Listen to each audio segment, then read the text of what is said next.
after the Raptors yesterday lost by 54 at TD Garden in the worst loss in franchise history. And just a few games ago, allowed the most points in franchise history, 155 to the Memphis Grizzlies. Now, very different basketball teams that the Memphis Grizzlies are and the Boston Celtics than the Brooklyn Nets, who the Raptors saw tonight.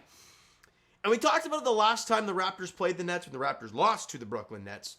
But that Nets team is not very good. Like, regardless of how bad this Raptor team has been, that team is not very good. And that could be a very important tank game down the road, blah, blah, blah. That's what we talked about.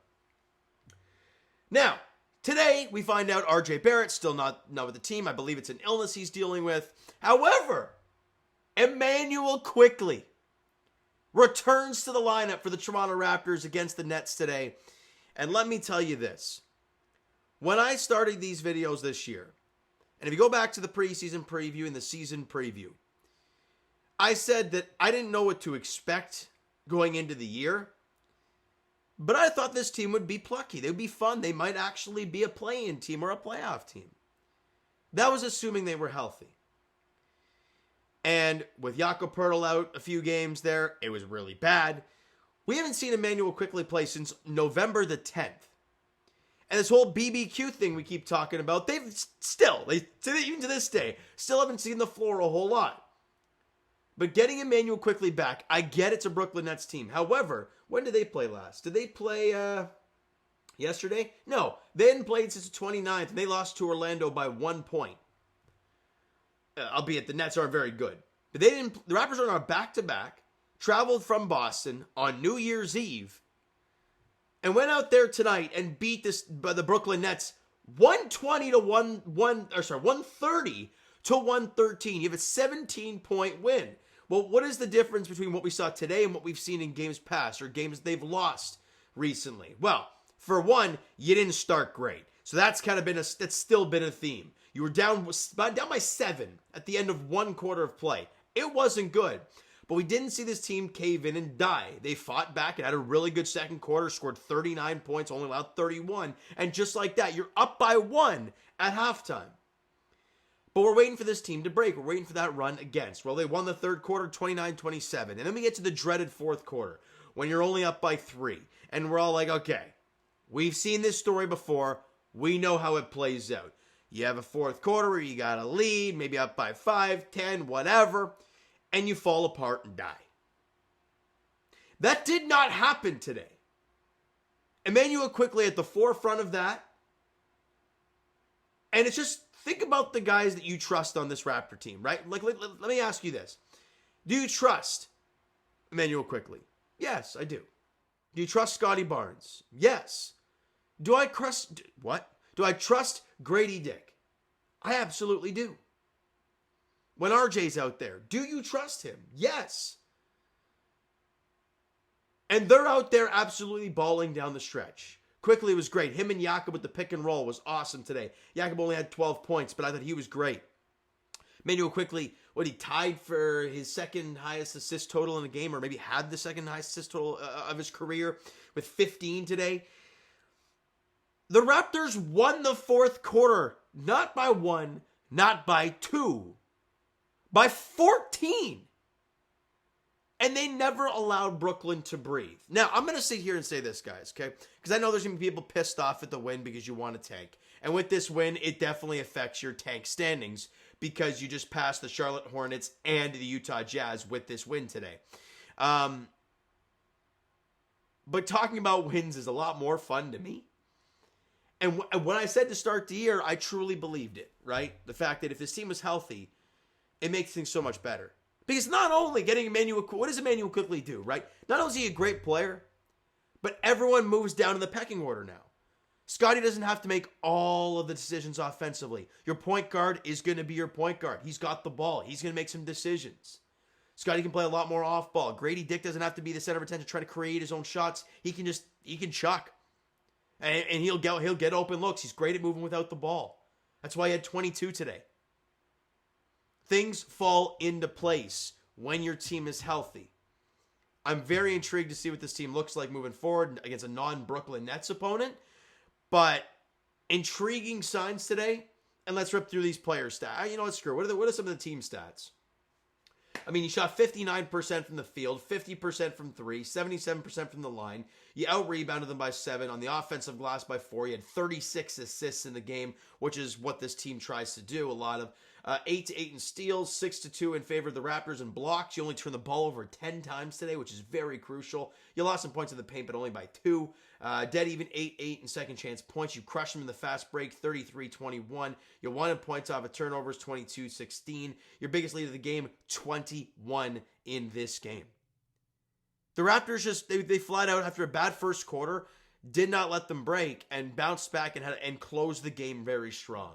It was magnificent. We haven't seen that in so long for this team, really.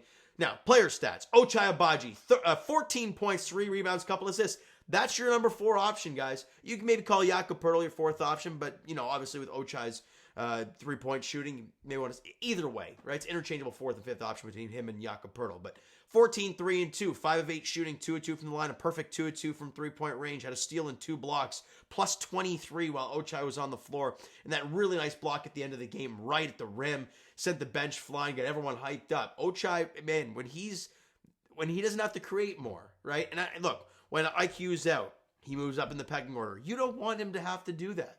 You want him to live in that old OG Anunoby role where you don't need to create your offense, knock down some threes, play outstanding defense. You got that today from him.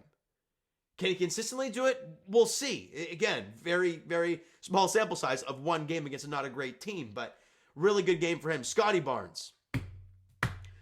Again, when he does not have to self-create all the time, things go well. And it also helps when you fire a 3 from 3-point range, but try for an alley-oop pass, but it goes in anyways, and you get called for a 3. Hey, good job, you made a 3, I guess. So that'll help. But 33 points, 15 rebounds, 5 assists, shot 14 of 18 from the field, 2 of 2 from the line, 3 of 4 from distance. Shout out to that one.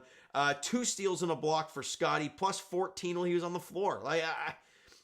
He was outstanding tonight. He really, really was. He was great. Jakob Poeltl, hey, I'm fine with it, man. You give me this, 12, 9, and 2, and 6 of 10 shooting, a steal and 2 blocks, and a plus 17 on the floor. I'll take that any day of the week from Jakob. You don't need him to score. You want him to be an option as your pick and roll partner and get the little floaters going, get the greasy stuff on the inside and the put back in the offensive glass, being nailed defensively. That's what you want from him. And then you get to Immanuel Quickley, who in his first game back definitely looked a little rusty to start the game, but as the game went along, he was awesome. 21 points, 4 rebounds, 15 assists, 7 of 16 from the field, 4 of 4 from the free throw line, knocked down 3 threes. Welcome back, Q. Plus 23 on the floor. You see the smile on his face and everything. Obviously, he's got the skip going as well. It's a beautiful night. And just quietly, Grady Dick, 22 points, 3 rebounds, couple assists, 9 of 17 from the field, 4 of 8 from 3, and also was really all over the place in terms of in passing lanes and whatnot. 3 steals in the game for Grady, a plus 22 while he was on the floor. Just a great game from the fellas. Can they keep it up? Hey, consistency is what makes good teams great. This Rep team's a bad team. They want to at least be a good team. But you got to show them the next one. The next one's going to be tough.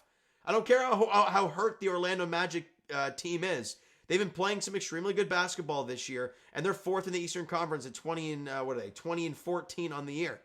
They're a good team, and actually they lost to the Pistons tonight, 105-96. But even Detroit Pistons are around 500, aren't they?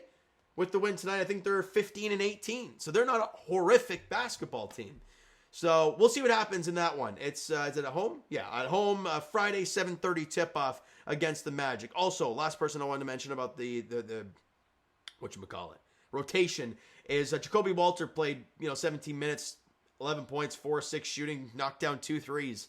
For the rookie, he's doing outstanding stuff. And now, again, you can slot him and Davion Mitchell, depending on matchups and stuff, right behind Quickley. It's just things fit a lot better with a glove. Walter doesn't have to start games and stuff and get exposed defensively at times. You don't have that now. He'll be coming off the bench more often in more favorable matchups. So it's great to see when you're healthy. I think Kelly Olynyk knocked down 3 as well. Where is he? He had 7 points, knocked down 1 3, was a perfect 3 from the field. Jamal Shed was 3 of 7 points, 5 assists. effort, man. They gave you a good effort tonight, and I'm proud of the guys. Can they do it moving forward? Hey, time will tell, all right? Friday, like I mentioned, hosting the Orlando Magic at Scotiabank Arena at 7:30 tip-off. Can they win 2 in a row? I mean, let's not get ahead of ourselves. But I want to see what this team can do against a team that just defensively, I don't care how hurt they are, they have a team mentality that they play hard. They'll be tough on the Raptors. How are they going to perform? We'll see. All right. So you know what, guys? That's going to do it for this one. If you enjoyed the video and the game today, regardless of tank or whatnot, it's nice for me to talk about a win once in a while. Hit the like button if you guys enjoyed it. The subscribe button if you guys not done so already. Comment down below your thoughts on the video, thoughts on the game. Would you like, would you not like from today's game for the Toronto Raptors? Twitter, Discord, Instagram, and of course, TikTok is down below. So follow up there if you haven't done so already. And I will talk to you guys Leafs edition tomorrow night. 7:30 puck drop in Long Island against the Islanders, looking to win their second consecutive game. As for the Toronto Raptors, we talk about it. They're back in action Friday night as they host the Orlando Magic at Scotiabank Arena at 7:30. Thank you so much for listening and watching. I hope you enjoyed the video and the dub today. Talk to you guys then.